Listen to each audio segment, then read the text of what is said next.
The lights in the auditorium were too bright, the kind that made everything feel exposed. I stood on the stage in my black gown, the heavy diploma folder in my hand still warm from the dean's handshake. My name, Stella Ingram, had just echoed through the speakers, followed by polite applause that swelled into something louder when a few friends in the back started cheering. I smiled, but my stomach was knotted. Not from nerves about the degree, from knowing he was out there in the rows. My father, Gerald, sat in the third row center, wearing the same navy suit he wore to every family event. The one that made him look like he was auditioning for Successful Dad. He had insisted on that seat weeks ago, texting me photos of the ticket confirmation like it was proof of ownership. Proudest day of my life, he'd written. I hadn't replied. The ceremony dragged through a few more names. Then the dean opened the floor for brief family remarks, a Millbrook State tradition for the honors graduates. I hadn't planned to speak beyond my valedictorian remarks earlier, but when the mic was passed to the audience side, I saw him stand, slowly, deliberately, like he had rehearsed it. He took the handheld microphone from an usher without asking. The room quieted a little, curious. Gerald cleared his throat, the sound amplified and harsh. Everyone, he began, voice booming with that practiced confidence he used in boardrooms. I just want to say a few words about my daughter Stella. A few people smiled, expecting the usual tearful praise. I felt my palms go cold. This young woman, he continued, gesturing at me like I was a prize on display, worked hard, yes. But let's be real. She wouldn't be standing here without me. I paid for that degree. Every tuition bill, every textbook, every late-night coffee run. I sacrificed. I made it happen. The applause started small, scattered, the kind people give when they're not sure if it's appropriate. A woman in the front row nodded approvingly. My best friend Maya, seated near the aisle, shot me a look that said, "What the hell?" Gerald kept going, feeding off the murmurs. People think scholarships cover everything. They don't. I covered the rest. So when you clap for her, remember who really made this possible. He smiled at me then, the same smile he'd given me when I was 12 and brought home straight A's, like I'd performed well for him. The room waited for me to respond, to thank him, to play the grateful daughter. Cameras were out already. Phones angled. I stepped to the podium. My heart hammered so loud I thought the mic would pick it up. I looked straight at him, not at the crowd. My voice came out steady, quieter than his but clear enough to carry. You stole my scholarship. Security, remove him. 7 words. That's all it took. The auditorium froze. Gerald's smile faltered, then twisted into confusion, then anger. A low gasp rolled through the seats. Security, 2 uniformed men who'd been standing discreetly by the exits, moved immediately. Not dramatically but purposefully. One spoke into his radio while the other approached Gerald's row. Gerald laughed once, sharp and disbelieving. What is this? Stella, sit down. You're embarrassing yourself. But I didn't sit. I stayed at the podium, hands gripping the edges to keep them from shaking. The full-ride scholarship from the Eleanor Ingram Memorial Fund, I said, louder now. My mother's fund. The one she set up before she died. You intercepted the checks. Redirected them. Told me it fell through. I worked 3 jobs to cover what you said was family support. But the bank records show the transfers to your account. To your business. Not mine. I nodded to the AV tech in the booth. We'd prearranged this quietly, after I'd shown the dean the evidence packet 2 days earlier. The big screen behind me flickered to life. Scanned bank statements appeared first, highlighted lines showing deposits from the Scholarship Foundation straight to Gerald Ingram's personal checking. Then emails. One from him to the foundation coordinator, claiming family hardship and requesting rerouting. A screenshot of a text from him to me years ago. Scholarship didn't come through. You'll have to make do. The room erupted in murmurs. Phones lit up brighter. Someone in the back whispered, "Oh my God." Gerald tried to speak into the mic again, but the usher had already taken it from his hand. "This is ridiculous," he barked. "She's lying. Family money." Security reached him. One placed a firm hand on his shoulder. "Sir, you need to come with us." He resisted for a second, shrugging hard, face red. "Get off me. That's my daughter up there." The second guard stepped in. "Sir, please don't make this harder." They guided him toward the aisle. He kept talking, voice rising. Something about ungrateful children, about how he'd given everything. People in his row shifted away, avoiding eye contact. A woman who looked like his cousin covered her mouth. As they passed my section, he looked up at me one last time. Not with regret. With pure fury. "You'll regret this," he mouthed. I didn't look away. The doors closed behind them. The auditorium was silent for a beat. Then applause started, slow at first, then building. Not for the drama. For the truth finally being said out loud. I exhaled, the weight in my chest shifting just a little. The dean stepped forward, placed a hand on my shoulder. "Stella," she said softly, "would you like to continue?" I nodded. Yeah, I would. But first I looked out at the crowd, at the faces that had just witnessed the unraveling of a lie I'd carried for 6 years. Maya was crying quietly. My Aunt Lisa, Mom's sister, stood in the back row with her fist raised in silent support. This wasn't the graduation speech I'd practiced. But it was the one I needed. The applause didn't stop right away. It rolled on in uneven waves, some people clapping because they understood what had just happened, others because the energy in the room demanded it, and a few probably just following along without fully grasping the weight. I stood there, still at the podium, feeling the heat of the spotlight on my face and the cool air from the vents above. My legs felt unsteady, but I didn't sit. Not yet. The dean, Dr. Patel, stepped up beside me again. She was small but steady, the kind of person who could quiet a lecture hall with one raised eyebrow. She covered the mic with her hand for a second and whispered, "You okay to keep going, Stella? Or do you want me to close this out?" I shook my head. "I'm okay. I need to finish." She nodded once, removed her hand, and spoke into the microphone. "Ladies and gentlemen, Stella Ingram has asked to say a few more words. Let's give her the floor." The room settled. Phones were still up recording, but the initial shock had worn off enough that people were actually listening now. I took a breath. "I didn't plan to do this today," I started. "I came here to graduate, to walk across the stage, shake hands, take pictures with friends, and maybe cry a little because it finally felt real. But my father made a choice up here, and I made one too." I gestured toward the screen, which still showed the last bank statement, his account number circled in red. That scholarship wasn't small. It was the Eleanor Ingram Memorial Scholarship, named after my mother. She set it up when I was 15, right after her diagnosis. She knew she wasn't going to make it long, so she worked with the foundation to make sure I could go to college without debt. She told me it was her way of giving me wings after she was gone. My voice cracked on the last word. I swallowed hard and kept going. She died when I was 17. Pancreatic cancer. Fast and cruel. The week after her funeral, the first check arrived. I never saw it. My father told me the scholarship committee had changed their mind because of some paperwork issue. He said I'd have to figure it out myself if I wanted to go to Millbrook. So I did. I worked 40 hours a week at the campus coffee cart, tutored freshmen in anatomy, picked up weekend shifts at the nursing home downtown. I sent money home every month because he said the family was struggling. I believed him. A few people in the audience made soft sounds, sympathetic exhales, quiet curses under their breath. "I only found out the truth 6 months ago," I continued. "My Aunt Lisa, Mom's sister, gave me a box of Mom's things she'd kept after the funeral. There were letters, copies of the scholarship agreement, and a note from Mom to the foundation coordinator, begging them not to let anyone else touch the funds. She'd written my father's name specifically, said she didn't trust him with money after he'd already taken loans from her family and never paid them back." I paused. The screen changed to a photo I'd scanned in. Mom in her hospital bed, thin and pale, holding my hand. She was smiling anyway. "That note was dated 3 weeks before she died," I said. "She knew. She tried to protect me even when she could barely speak." The room was so quiet now I could hear someone sniffle a few rows back.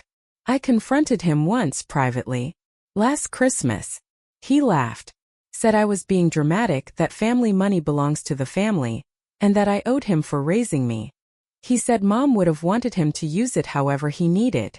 That's when I started gathering everything, statements, emails, the foundation's confirmation that the checks had been rerouted at his request. I showed it to Dr. Patel and the dean 2 days ago. They offered to cancel his ticket. I said no. I wanted him here. I wanted him to hear it in front of everyone who ever believed his version. I looked out at the faces. Some were angry on my behalf. Some looked uncomfortable, like they just witnessed something too raw for a graduation. Maya was wiping her eyes with the sleeve of her gown. Aunt Lisa had both hands over her mouth, tears streaming. "I'm not saying this to ruin anyone's day," I said. "I'm saying it because for 6 years I let someone else write my story. Today I'm taking it back. This degree is mine. The nights I studied until my eyes burned, the debt I avoided because I refused to ask him for more, the patients I've already helped in clinicals, that's mine. Not his." I stepped back from the podium. "Thank you for listening." The applause came again, stronger this time. Not polite. Real. "Dear." Patel hugged me quickly, then announced that the ceremony would continue with the remaining names. I walked off stage on legs that felt like jelly, Maya meeting me at the side curtain and pulling me into a fierce hug. "You were incredible," she whispered. "I feel like I'm going to throw up," I whispered back. She laughed shakily. "That's normal after dropping a bomb like that." Behind us, through the half-open door to the lobby, I could hear raised voices. Gerald arguing with security. Something about calling his lawyer. I didn't go look. I didn't need to. For the first time in years, the weight on my shoulders felt a little lighter. The rest of the ceremony passed in a kind of blur. Names were called, diplomas handed out, more applause. I sat back in my assigned seat near the front, gown pulled around me like a dark puddle, and tried to breathe normally. Maya slid into the empty spot next to me. She'd swapped with someone, and squeezed my hand under the program she was holding like a shield. "You're shaking," she whispered. "I know," I whispered back. "I think the adrenaline just hit." She didn't let go. That small anchor kept me from floating away. When the dean finally said, "Congratulations, class of 2025, the room exploded again. Caps flew. Confetti rained from somewhere I hadn't noticed. People surged toward the stage for photos, hugging, crying, screaming. I stayed seated for a minute longer, letting the chaos happen around me. Then Aunt Lisa appeared at the end of my row, eyes red but smiling so wide it looked painful. She didn't say anything at first, just pulled me into a hug that smelled like lavender soap, and the same laundry detergent Mom used. When she let go, she cupped my face with both hands. "Your mother would have been so proud," she said, voice thick. "She always said you had her fire." I didn't believe it until today. I laughed, a shaky sound. I felt like I was going to pass out up there. "You looked unbreakable," she said. "Come on. Let's get out of this crowd before the photographers start hunting you." We slipped out a side door into the hallway behind the auditorium. It was cooler there, quieter except for the muffled roar still leaking through the walls. A few other families had the same idea. Small clusters taking selfies, passing around water bottles. No one seemed to recognize me yet. Or if they did, they were polite enough to pretend otherwise. Maya joined us a minute later, carrying both our caps. "Your phone is blowing up," she said, holding it out. Like, literally vibrating off the bench. I took it. Notifications stacked so fast the screen kept refreshing. Texts from classmates I hadn't spoken to in years. Instagram tags. A group chat from my clinical rotation team with a string of fire emojis and Queen in all caps. Then the ones I'd been dreading. Numbers I didn't recognize. Voicemails. Missed calls from my brother Ethan. One from my cousin Priya, who'd always been closer to Dad's side. I opened the family group chat last. It was a war zone. "Ethan." "What the hell was that, Stella?" "Ethan. You humiliated him in front of everyone." "Ethan, call me. Now." Dad grayed out but still visible. "This isn't over. You'll see." "Aunt Lisa, she must have sent it right after hugging me. Gerald, leave her alone. She told the truth. Deal with it." I locked the screen and shoved the phone into my gown pocket. "I'm not reading any more right now." "Good choice," Maya said. "Let them stew." We walked out to the quad. The late May sun was still bright, grass green and trampled from all the graduates posing for pictures. Families spread picnic blankets, popped cheap champagne, posed with signs that said, "Class of 2025, we made it." I spotted a few people pointing in our direction, whispering. One girl held up her phone like she was showing a friend the video. Aunt Lisa looped her arm through mine. "I have something for you," she said. She reached into her purse and pulled out a small velvet box. Inside was a thin silver chain with a tiny pendant, a stethoscope etched in delicate lines. Your mom wore this during her last shift. She wanted you to have it when you graduated nursing school. I was going to give it to you at dinner tonight, but I think you need it now. I fastened it around my neck. The metal was cool against my skin. Thank you, I managed. My throat felt tight again. She squeezed my arm. She'd tell you to keep going. Don't let him steal any more of your light. We stood there for a while, watching the celebration unfold. Then my phone buzzed again. This time a call from an unknown number with a local area code. I almost ignored it, but something made me answer. Stella. A woman's voice, professional but kind. This is Karen from the Eleanor Ingram Memorial Foundation. We saw the live stream. I'm so sorry for what you've been through. The board would like to speak with you about reinstating the unused portion of the scholarship funds and possibly additional support. When you're ready. I blinked. You're serious? Very. Take your time. Enjoy your day. We'll email details. I hung up and stared at the screen. Maya raised an eyebrow. Good news. Maybe, I said. The foundation saw it. They want to talk about the money. Aunt Lisa laughed. A real surprise sound. Well, damn. Your mom's still looking out for you. For the first time that afternoon, I smiled without forcing it. We walked toward the parking lot where Maya's car was parked. People kept stopping us. Classmates hugging me, professors shaking my hand, even a couple of strangers saying that was brave. I thanked them, kept moving. My legs were tired. My head hurt. But underneath it all was something new, quiet. Not peace exactly. Not yet. But the beginning of it. We didn't go straight home. Aunt Lisa suggested we stop at the little park 2 blocks from campus, the one with the wooden benches and the old willow tree that droops over the pond. She said it was where Mom used to bring me when I was little, back when Dad still pretended to be the fun parent on weekends. We bought iced coffees from the campus cart on the way out. The barista recognized me, gave me an extra shot for free and whispered, "That was really brave. I'm proud of you." I thanked her, cheeks burning, and hurried after the others. Under the willow the air felt softer. The late afternoon light came through the leaves in shifting gold patches. Maya kicked off her heels and sat cross-legged on the grass. Aunt Lisa sat properly on the bench, ankles crossed like she was still in church.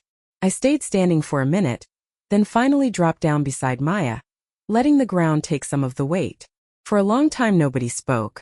We just drank our coffee and listened to ducks quacking and kids laughing somewhere far off on the playground. Then Aunt Lisa broke the quiet. "I have to tell you something," she said. I knew. Not everything, but I knew enough. I turned to look at her.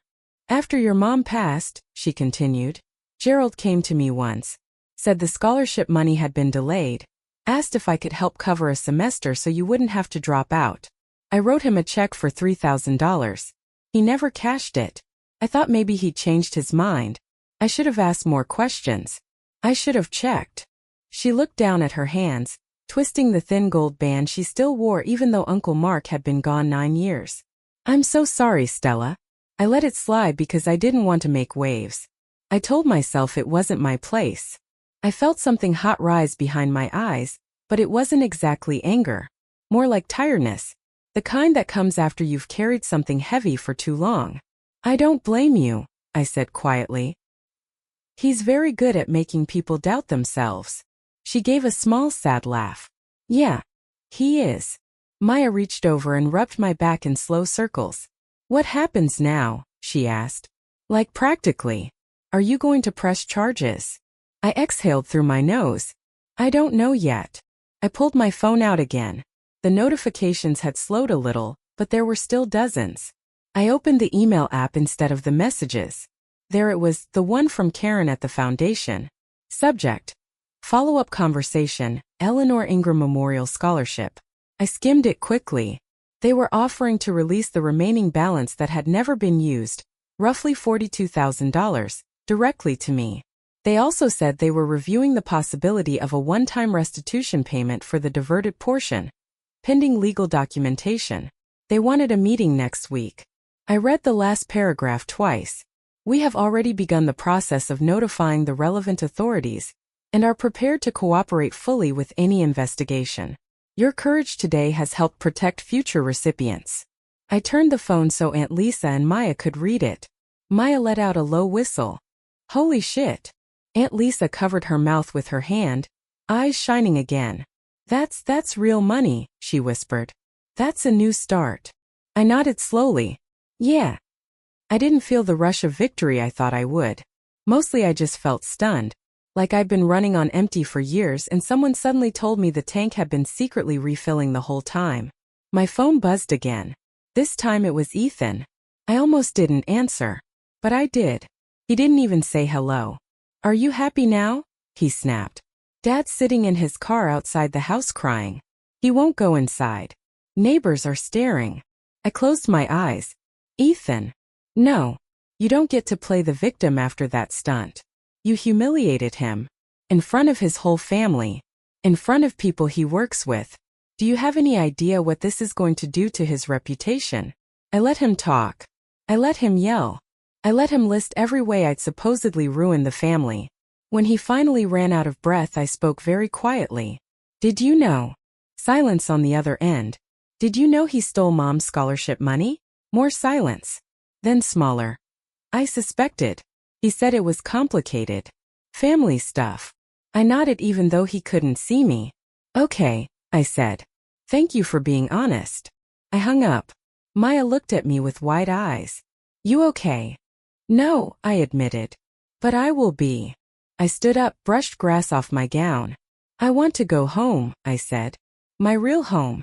The apartment. Not his house. Never his house again. Aunt Lisa stood too. I'll drive you. And I'm staying tonight if you want company. I do, I said immediately. Maya grinned. I'm ordering pizza.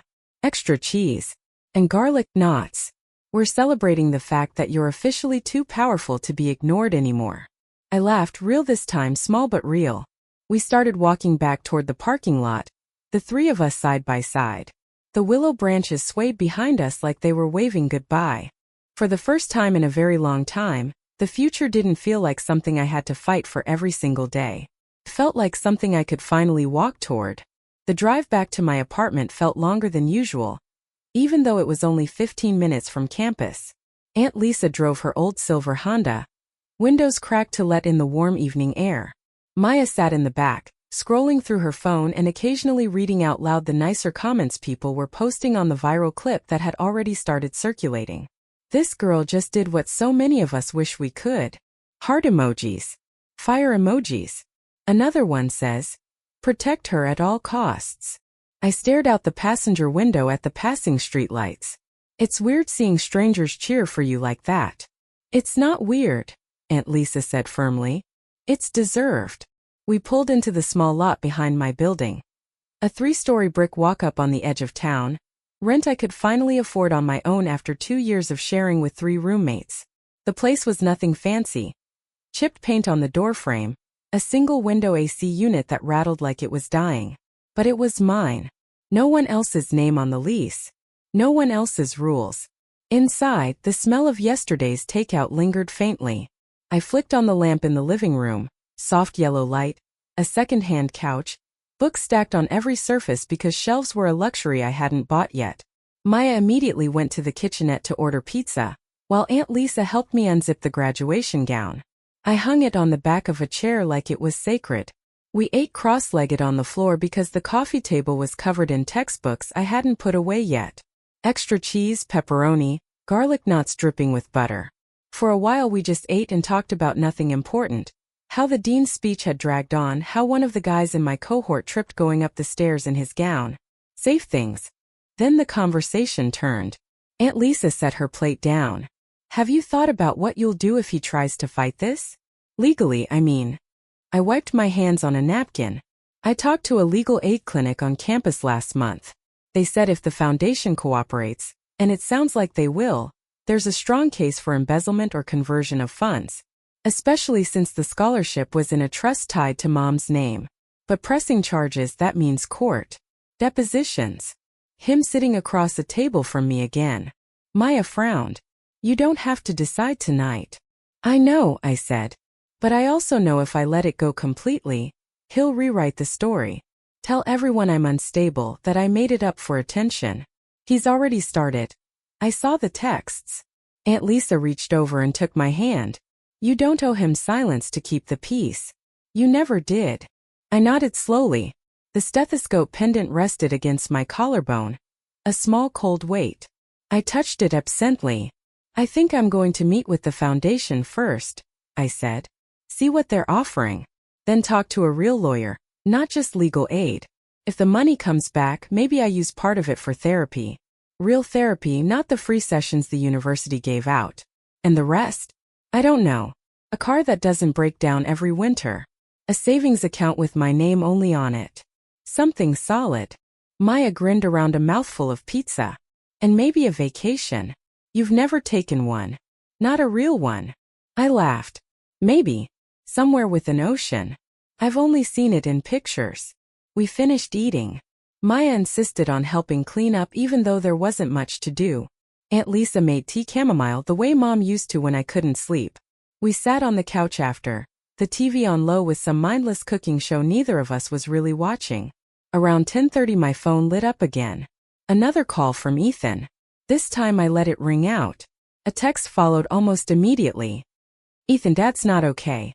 He's saying he might not come home tonight. He's at a motel. Please just talk to him. One conversation. I stared at the screen for a long time. Then I typed back. Me, I'm not ready. Maybe I never will be. Tell him I'm safe. That's all he needs to know right now.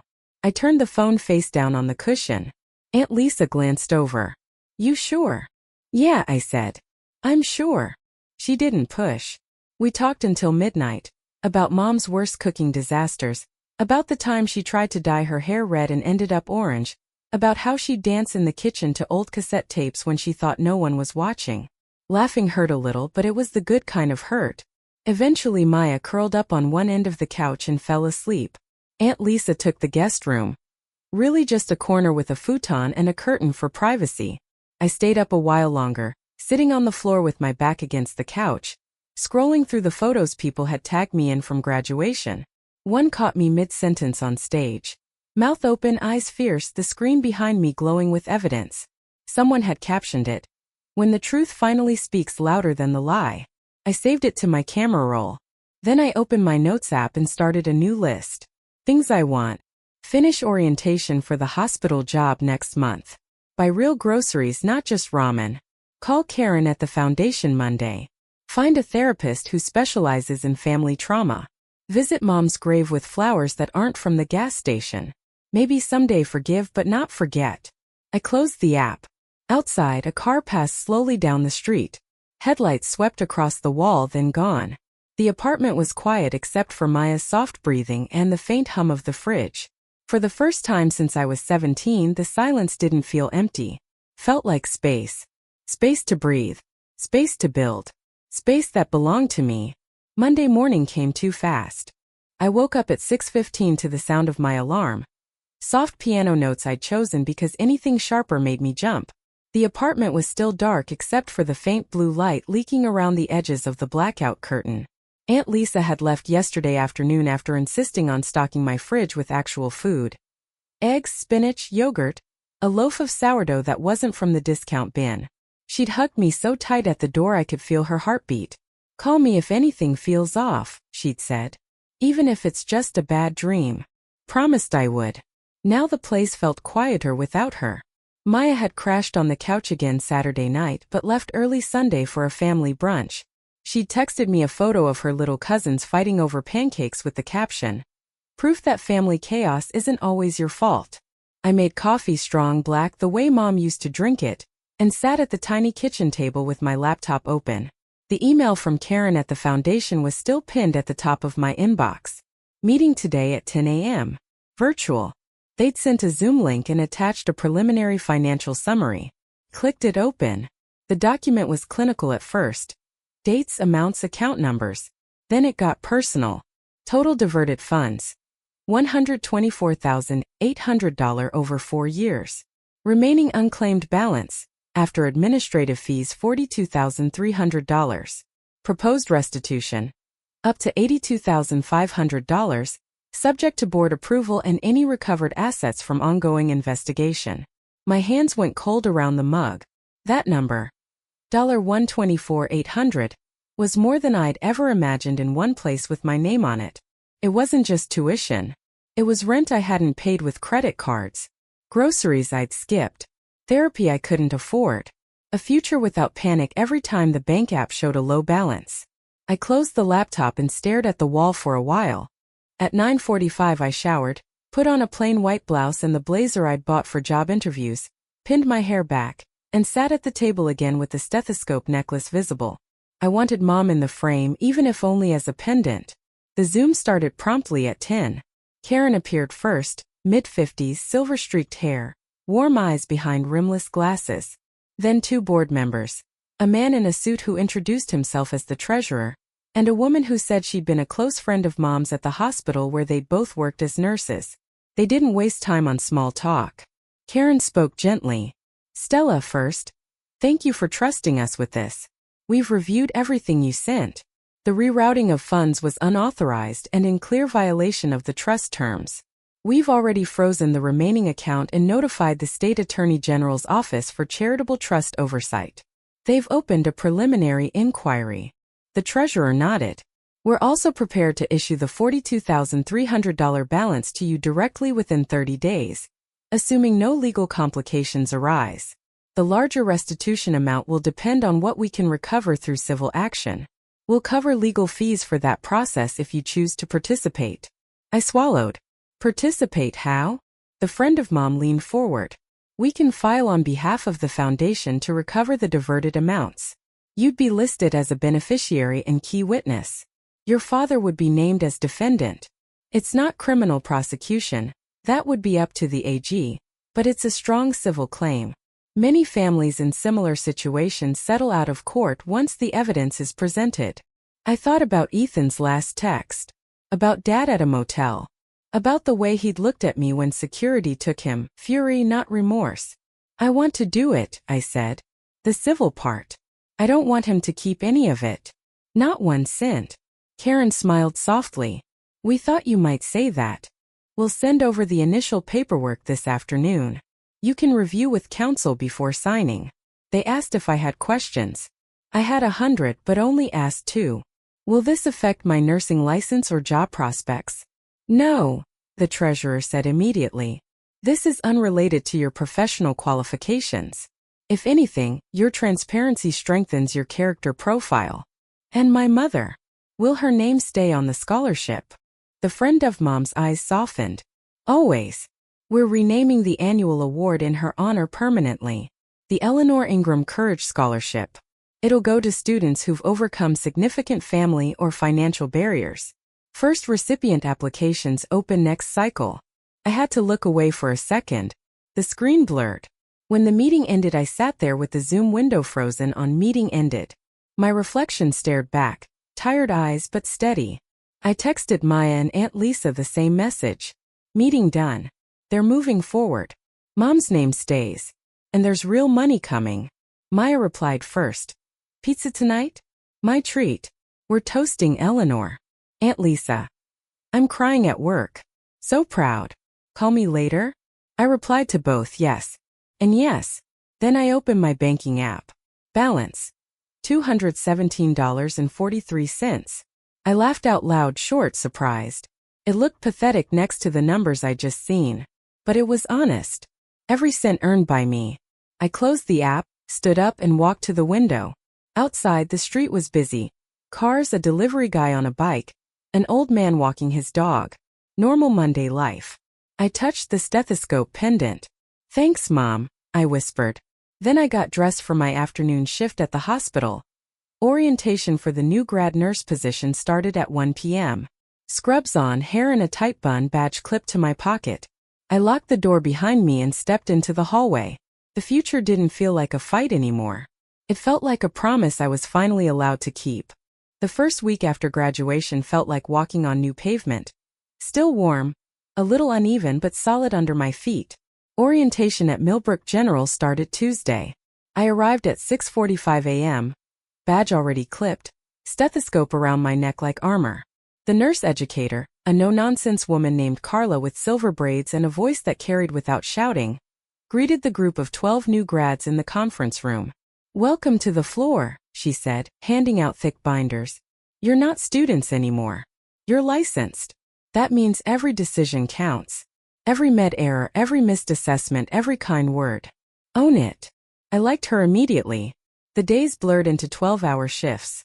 Shadowing charge nurses, learning the electronic charting system, practicing 4 starts on rubber arms until my hands stopped shaking. My preceptor was a guy named Raj, mid-30s, quiet humor, the kind of nurse who could calm a crashing patient and crack a joke in the same breath. He didn't ask about the viral video everyone else whispered about. He just said on day 3, "You've got steady hands. Trust them." That was enough. At home, things moved slower but steadier. The foundation paperwork arrived by certified mail Wednesday. 30 pages of legalese. I read every line twice, highlighted questions, then drove to the legal aid office downtown on Thursday afternoon. The attorney assigned to me was a woman in her late 40s named Priya. No relation to my cousin, who specialized in trust and estate disputes. She skimmed the documents while I sat across from her desk, twisting the stethoscope pendant. "Strong case," she said after 10 minutes. "The trust language is clear. Funds for your exclusive educational benefit. Rerouting without consent or documentation is conversion at minimum. Potentially fraud if intent can be shown. The foundation's cooperation is huge. They have standing to sue as trustee. What are my options?" I asked. 1. We file civilly through them for recovery. They get the bulk back into the scholarship pool. You get restitution for direct harm, lost interest, opportunity costs, emotional damages if we push it. 2. You file independently for the diverted amounts plus punitive if we prove malice. Riskier, longer but potentially higher payout. 3. Negotiate a settlement quietly. He signs over assets or pays a lump sum to avoid court. I thought about Dad's face in the auditorium. Red, furious, cornered. "I want option 1, I said. "Through the foundation. I don't want his money directly. I want it back where Mom intended it. And I want records that say it was wrong." Priya nodded. "Smart. Keeps it less personal, less messy emotionally. We'll draft the complaint this week. You'll need to sign an affidavit detailing what you knew and when. No deposition unless it goes to trial, which I doubt it will once he sees the evidence stack." I left her office feeling lighter, like I'd handed over a suitcase I'd been dragging for years. That night Maya came over with Thai takeout, pad see ew and mango sticky rice. We ate on the couch while she scrolled through more comments on the clip. "Someone started a GoFundMe," she said, turning the phone toward me. "Support Stella's fresh start. It's at 8,000 already. People are donating with notes like, 'For every daughter who had to fight for her own light.'" I stared at the screen. The organizer was anonymous, but the description quoted my speech verbatim. "I didn't ask for that," I said quietly. "I know. But people want to help. Not because you're a victim, because you stood up." I didn't touch the money. Didn't even claim it yet. But knowing it was there felt strange. Like backup I hadn't earned but didn't have to refuse. Friday evening Aunt Lisa called. She'd driven up to check on Dad, against my advice, but she said she needed closure too. "He's back at the house," she told me. "Quiet.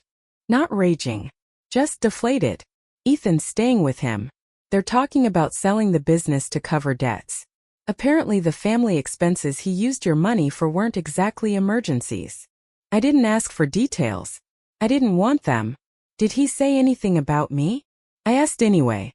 "He said he's sorry. That he didn't realize how far it went. That he was trying to keep the family together." I let out a breath I didn't know I was holding. "Do you believe him?" A pause. "I believe he's scared. Whether that turns into real change, time will tell. But he asked me to tell you he won't contest the foundation's claim. He'll sign whatever they need." I closed my eyes. "Okay." We talked a little longer about her garden, about the new puppy she was thinking of adopting. Normal things. Safe things. When we hung up I stood in the kitchen, staring at the fridge where I'd taped a photo from graduation. Me on stage, mid-sentence, light catching the determination in my eyes. I took it down, replaced it with a blank sticky note. On it I wrote one word in black marker. "Forward." Then I turned off the kitchen light and went to bed. The shifts would keep coming. The paperwork would keep piling. The family fractures wouldn't heal overnight. But for the first time, none of it felt like punishment. It felt like progress. 3 months later. The hospital cafeteria smelled like overcooked broccoli and instant coffee, but I didn't mind anymore. I sat at a corner table near the window during my lunch break, scrub still crisp from the morning shift. My badge read Stella Ingram RO no more new grad sticker. Raj had taken it off himself on my first solo shift and said, "You earned the real one. Wear it like you mean it." I was scrolling through my phone when the email notification popped up. From Karen Eleanor Ingram Memorial Foundation. Subject: Settlement Update and Final Transfer Confirmation. I opened it with one thumb, heart picking up speed. The civil suit had moved faster than anyone expected. Dad hadn't contested. His attorney sent a one-page response. No admission of liability, but agreement to full restitution of diverted principal plus interest accrued over the years. Total recovered and transferred: $137,200. The foundation had already wired the remaining scholarship balance to my new account. The larger portion would be deposited by end of business tomorrow. A short paragraph at the bottom. Additionally, per board vote, we have established the annual Eleanor Ingram Courage Scholarship at $15,000 per recipient, renewable for 4 years. Your story inspired the creation. Applications open next month. We'd be honored if you'd consider serving on the selection committee when you're ready. I read it twice, then a third time. My hand started shaking so badly I had to set the phone down. $137,200. Not borrowed. Not earned through extra shifts. Not begged for. Just returned. With interest. Like Mom had been quietly fighting for it from wherever she was. I stared out the window at the parking lot. Cars came and went. A nurse pushed an elderly patient in a wheelchair toward the entrance. Life kept moving. Raj slid into the seat across from me with his tray turkey sandwich, apple black coffee. He glanced at my face. "You good, Ingram?" I turned the phone toward him so he could see the email. He read silently, then whistled low. "Damn, that's not pocket change." "No," I said. "It's everything." He nodded slowly. "What are you gonna do with it?" I'd been asking myself that since the first meeting with the foundation. First, pay off the last of my student loans. Even though the scholarship covered most, there were books and fees I put on credit. Then a real emergency fund. 6 months' expenses minimum. After that, maybe help Aunt Lisa with her mortgage a little. She's never asked, but I know she's stretched thin since Uncle Mark passed. Raj took a bite of his sandwich. "And for you? Not practical stuff. The thing you want but never let yourself want." I thought about it. Really thought. I want to travel. Not fancy. Just see places. The ocean. Mountains. Somewhere quiet where no one knows my name or my story. Maybe Europe on a budget hostels trains. Or road trip the coast here. I've never left the state except for Mom's treatments in the city. He smiled. "That's a good want." "Yeah." I picked up my phone again and opened the banking app. New deposit pending. $42,300 from the foundation. Tomorrow the rest would hit. I closed the app and looked at Raj. "You know what the weirdest part is?" "What?" "I don't feel like I won. I feel relieved. Like I can finally stop proving I'm worth something." He nodded. "That's the real victory. When the fight ends and you're still standing." We finished lunch mostly in comfortable silence. When my break ended, I stood up, tray in hand. "Thanks for listening," I said. "Anytime, Ingram. You're buying next time." I laughed. "Deal." The rest of the shift passed in a rhythm I'd come to love. Vitals, meds, charting, small kindnesses to scared patients. One woman in her 80s grabbed my hand before discharge and said, "You've got gentle hands, honey. That means more than the medicine sometimes."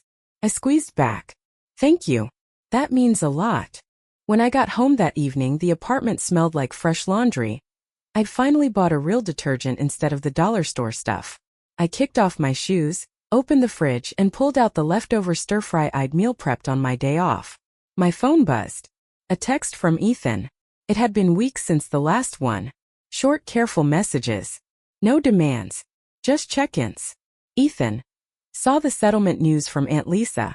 I'm glad it worked out. Really. Ethan. I'm moving out next month. Got my own place downtown. Thought you should know.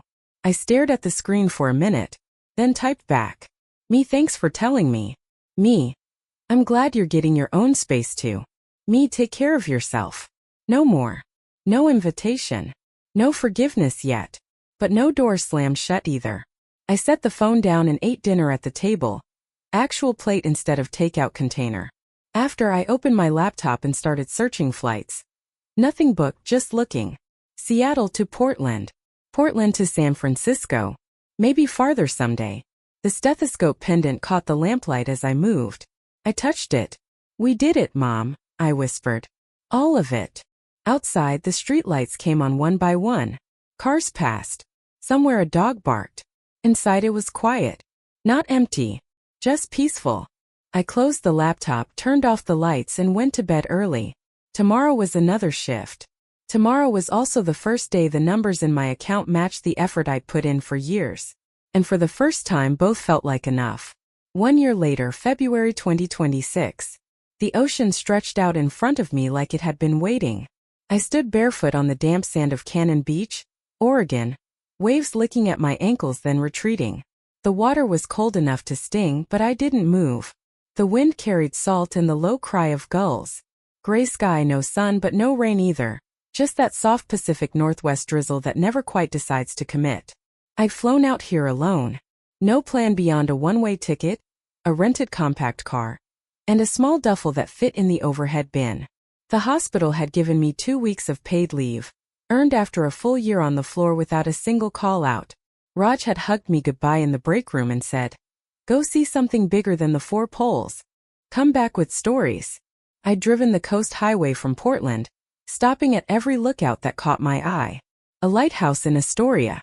A quiet beach with driftwood sculptures taller than me.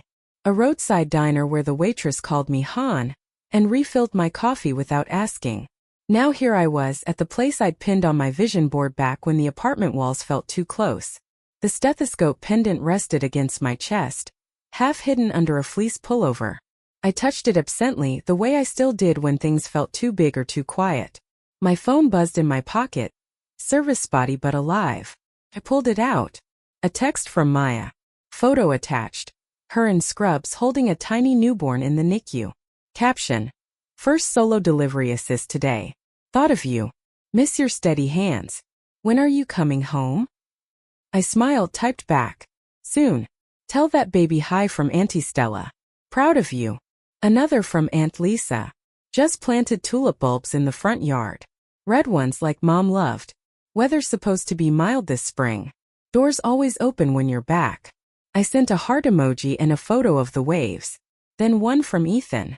Rare but more frequent now. Short. Careful. Ethan. Saw the new scholarship recipients announced on the foundation site. First class starts fall. Mom's name everywhere. Looks good. Me, yeah, it does. No more after that. We weren't close, not like before, but we weren't strangers either. He'd moved into a small apartment downtown, started therapy on his own. Last time we spoke on the phone, Christmas Eve brief, he'd said, "I'm trying to figure out who I am without his version of the story." I'd told him, "Me too, Dad." I hadn't seen or spoken to him since the settlement finalized. He'd signed everything without a fight. Sold the family house to cover what the restitution didn't touch. Moved to a condo in a different county. Aunt Lisa said he was quieter now. Attended a support group for financial accountability. Whether it was real change or just survival, I didn't know. I didn't ask. Some doors stay closed for good reason. The foundation had surprised me again last fall. They'd invited me to the first award ceremony, virtual for me, since I was on shift. I'd watched from my couch as 4 young women accepted checks and gave short speeches. One of them, a first-generation student from a single-parent home, had said, "This isn't just money. It's permission to dream without apology." I'd cried quietly into a throw pillow. Now, standing here with cold sand between my toes, I felt something settle. Not forgiveness. Not closure in the neat movie way. Just acceptance. The story wasn't erased. The scars were still there. Some days the old anger flared when a patient's family member tried to micromanage care, or when someone asked why I didn't talk about my dad. But the weight had shifted. It no longer sat on my chest. It lived somewhere further back, like an old textbook on a high shelf, reference material, not daily reading. I pulled out my phone again, opened the camera. Selfie. Wind-tangled hair, red cheeks from the cold, ocean behind me like a promise kept. I sent it to the group chat with Maya and Aunt Lisa. Caption, found the ocean. It's loud and cold and perfect. Coming home next week. Dinner at your place, Aunt Lisa? Replies came fast. Maya, bringing wine. And gossip. Aunt Lisa. I'll make lasagna. The good kind. Welcome back, sweetheart. I slipped the phone away and walked farther into the surf. A bigger wave rolled in, soaking the hem of my jeans. I laughed, sharp, surprised, free. The horizon was endless gray meeting gray. No clear line where one ended and the other began. I liked that. No sharp edges. No final answers. Just motion. Just forward. I turned back toward the car, footprints already filling with water behind me. The road home was long. But for once I wasn't running from anything. I was going toward something. And that made all the difference.